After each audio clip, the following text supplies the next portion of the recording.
नमस्कार दोस्तों, स्वागत है आप सभी का ऑल स्टडी नोट्स में। तो दोस्तों, आज की ये वीडियो काफ़ी महत्वपूर्ण रहने वाली है, क्योंकि आज की इस वीडियो में हम जानेंगे मैथ पेडागॉजी के कुछ चुनिंदा टैग वर्ड पेपर सॉल्व करने में काफ़ी मदद मिलने वाली है। तो दोस्तों, जिन भाई बहनों को लग रहा है कि उनकी पेडागॉजी की तैयारी अच्छे से नहीं हो पाई है, तो उनके लिए ये वीडियो रामबाण है। तो आइए दोस्तों, जान लेते हैं मैथ पेडागॉजी के टैग वर्ड क्या क्या होते हैं। तो दोस्तों, सबसे पहले आपको ध्यान रखना है कि अगर पॉजिटिव क्वेश्चन में पूछा गया है तो आपको पॉजिटिव आंसर ही देना है। तो उसके तहत हमको क्या आंसर चूज़ करना है वो हम जान लेते हैं। अगर आपको क्वेश्चन पॉजिटिव पूछा गया है तो अगर आंसर में सरल दिया हो तो आप सरल को टिक करिए, क्योंकि हमारे गणित की जो प्रकृति होती है वो सरल होती है, कठिन नहीं होती। तो आपको सरल को ही टिक करना है। और गणित जो होता है वो तार्किक होता है, उसमें तार्किक क्षमताओं से ही गणित हम सीख पाते हैं। तो ये आपका पॉजिटिव वर्ड हो जाएगा। आगे है दोस्तों, अधिक स्पष्ट, क्रमबद्ध और सुदृढ़। गणित हमारी अधिक स्पष्ट होती है, क्रमबद्ध भी होती है, सुदृढ़ भी होती है। अधिक स्पष्ट का मतलब ये हो जाएगा कि जैसे 2 + 2 तो 4 ही होगा, उसका आंसर 3 नहीं होगा। तो इस कारण जो है वो अधिक स्पष्ट हो जाती है। और क्रमबद्ध इसलिए होता है कि बच्चों को सबसे पहले गणित सिखाने से पहले जो है उनको गिनती सिखाया जाता है, फिर उनको टेबल सिखाया जाता है। तो गणित को क्रमबद्ध तरीके से पढ़ाया जाता है। आगे है दोस्तों, तर्क और तार्किक चिंतन। गणित को हम तर्क और तार्किक चिंतन के माध्यम से ही पढ़ सकते हैं। वास्तविक जीवन से जोड़ना। वास्तविक जीवन का मतलब ये हो जाएगा दोस्तों, अगर आप बच्चों को आयत के बारे में बता रहे हैं, वर्ग के बारे में बता रहे हैं, तो आप उनको खेत दिखा सकते हैं, बुक दिखा सकते हैं। इस माध्यम से आप उनको जो है दैनिक जीवन से जोड़कर गणित पढ़ा सकते हैं। अगर दोस्तों आंसर में लिखा आ जाए कि सीखने के अवसर हों, तो आप जो है उसको अवश्य टिक करिए, क्योंकि सीखने के अवसर पॉजिटिव वर्ड होते हैं। अगर कहीं पर गणितीय विचारों को प्रोत्साहन मिल रहा है तो फिर आप उसको भी टिक करिए, क्योंकि ये भी आपके पॉजिटिव आंसर हो जाएंगे। आगे है दोस्तों, गिनतारा, जियो बोर्ड, कंप्यूटर की सहायता लेना। अगर बच्चा जियो बोर्ड, गिनतारा, कंप्यूटर की सहायता से गणित सीख रहा है, कैलकुलेशन करना सीख रहा है, तो ये आपकी पॉजिटिव वर्ड हो जाएगी। आगे दोस्तों, समझ और चिंतन विकसित करना। बच्चों में समझ विकसित करना, उनको चिंतन विकसित करना, ये सब पॉजिटिव वर्ड हैं। बच्चों में समझ का विस्तार करना, जैसे पहले हम प्लस सिखाएंगे उनको, प्लस का क्या मतलब होता है, फिर माइनस का क्या मतलब होता है, ये सब। तो कहीं ना कहीं उनमें समझ और चिंतन का अधिक विकास होगा। आगे है दोस्तों, क्रमबद्धता। क्रमबद्धता का मतलब यही होता है कि क्रमबद्ध तरीके से गणित सिखाना। छोटा बच्चा है तो सबसे पहले उसको हम गिनती करना सिखाएंगे उसको, उसके बाद फिर हम टेबल सिखाएंगे। तो ये जो है क्रमबद्ध तरीके से अगर प्रोत्साहन मिल रहा है बच्चे को, तो वो आपका पॉजिटिव वर्ड हो जाएगा। आगे है दोस्तों, प्राथमिक स्तर पर गणित कैसा होता है, तो हम जान लेते हैं। प्राथमिक स्तर पर गणित हमारा व्यवहारिक और सामाजिक होता है। कहने का ये मतलब है कि अगर बच्चा छोटा है, प्राथमिक स्तर पर पढ़ाई कर रहा है, तो बच्चे को गणित पढ़ाने के लिए सबसे पहले संख्या बताया जाए, माप तौल की इकाइयों को बताया जाए। ये सब प्राथमिक स्तर के गणित के अंतर्गत आ जाते हैं।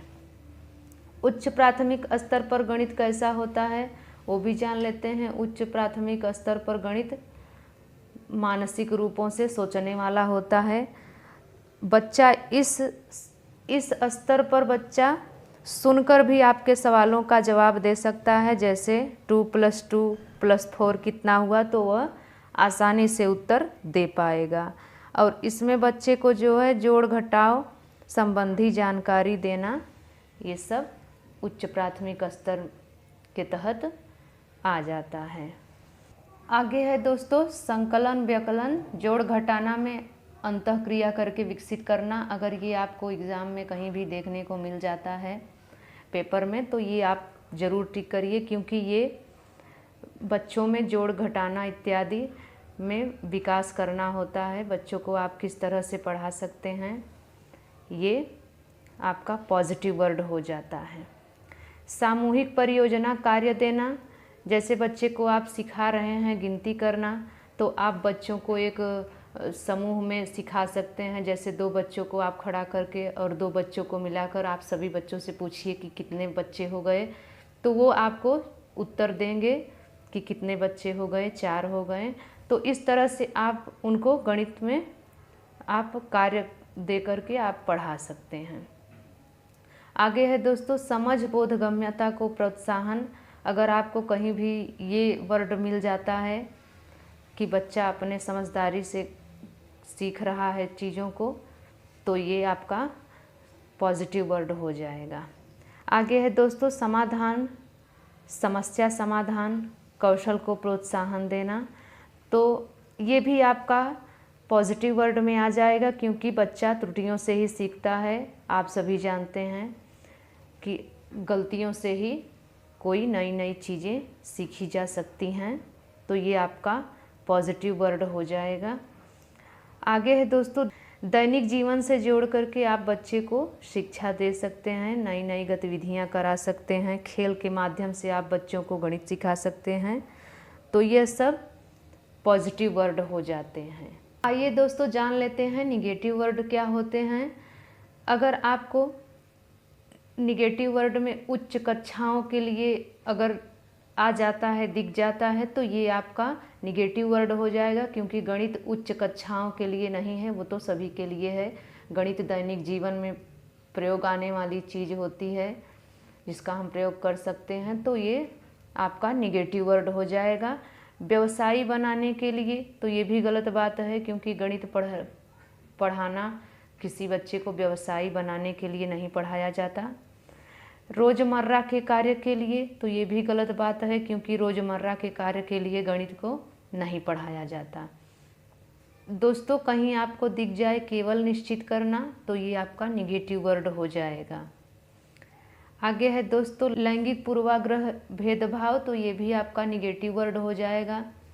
लड़कों में तार्किक क्षमता अधिक होती है, लड़के गणित को पढ़ सकते हैं, लड़कियां नहीं, तो ये जो है लैंगिक पूर्वाग्रह भेदभाव आपका निगेटिव वर्ड हो जाएगा। आगे है दोस्तों व्याख्या भाषण निर्देश, ये सब भी निगेटिव वर्ड आ जाएंगे, क्योंकि बच्चे को व्याख्या नहीं करवाना है, भाषण उनको नहीं सुनाना है, निर्देश नहीं देना है, उनको केवल सिखाना है, तो इसलिए ये निगेटिव वर्ड आपके हो जाते हैं। बच्चों में भय उत्पन्न करना, उनको दंड देना, ये आपका निगेटिव वर्ड हो जाएगा।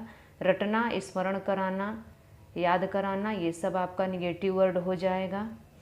अयोग्य स्वीकार करना, बच्चों को अयोग्य स्वीकार कर लेना कि उनको गणित नहीं आ सकता है, कितना भी पढ़ाए वो नहीं पढ़ सकते हैं, कमज़ोर हैं, तो ये आपका निगेटिव वर्ड हो जाएगा।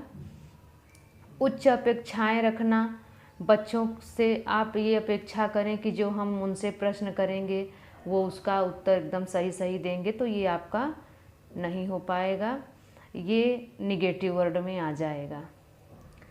बच्चे की गलती मानना, उसमें जो है बच्चे की गलती आप स्वीकार करें कि हम पढ़ा रहे हैं लेकिन बच्चे नहीं पढ़ पा रहे हैं, ये इनकी गलती है, तो ये निगेटिव वर्ड हो जाएगा।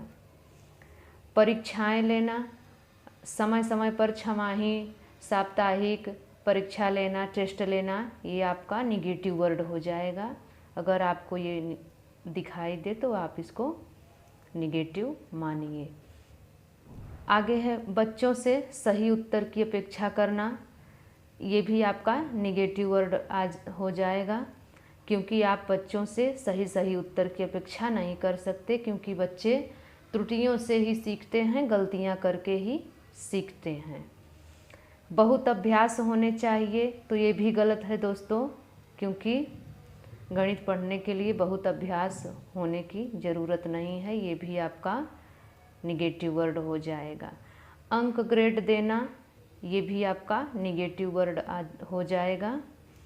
आगे है नियम, केवल, मात्र, यह सब भी आपका निगेटिव वर्ड हो जाएगा।